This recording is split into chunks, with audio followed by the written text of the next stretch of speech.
রমজানের পবিত্র মাসে হৃদয় জুড়ানোর দৃশ্য এক। চিত্রনায়িকা বুবলি নিজের হাতে এতিম শিশুদের মাঝে ইফতার বিতরণ করলেন। কেন হঠাৎ এই উদ্যোগ, কি বার্তা দিলেন তিনি? চলুন জানি আজকের এই আয়োজনে। বাংলার চলচ্চিত্র জনপ্রিয় মুখ শাবনাম বুবলি আবারও প্রমাণ করলেন তার পরিচয় শুধু একজন নায়িকা নন, একজন মানবিকও মানুষ। সম্প্রতি রাজধানীর একটি এতিমখানায় হাজির হন তিনি।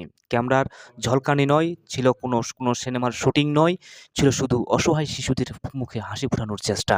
সাধারণ পোশাকে বুবলি যখন এতিম শিশুদের পাশে বসে পড়েন, তখন দৃশ্যটি যেন আবেগঘন মুহূর্তে রূপ নেয়। নিজের হাতে ইফতার তুলে দেন, ছোট ছোট হাতগুলোর মাঝে খেজুর, ফল, ছোলা, জুস সবকিছুই তিনি নিজেই পরিবেশন করেন। শিশুদের সাথে গল্প করেন, খোঁজ নেন তাদের পড়াশোনার আর স্বপ্নের কথা।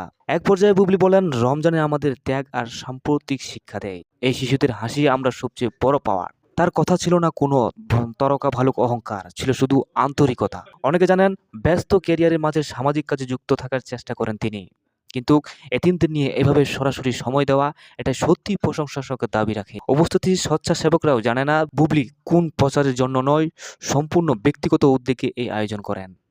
শিশুরাও ছিল ভীষণ আনন্দিত, কেউ কেউ তাদের সঙ্গে ছবি তোলা, কেউ আবার গল্পে মেতে ওঠা। তাদের চোখের উজ্জ্বলতা যেন বলছিল আজকের দিনটা অন্যরকম। সোশ্যাল মিডিয়ায় ইতিমধ্যে ছড়িয়ে পড়ে সেই মুহূর্তের ছবি, ভিডিও। নেটিজেনরা প্রশংসায় ভাবছেন এই অভিনেত্রীকে।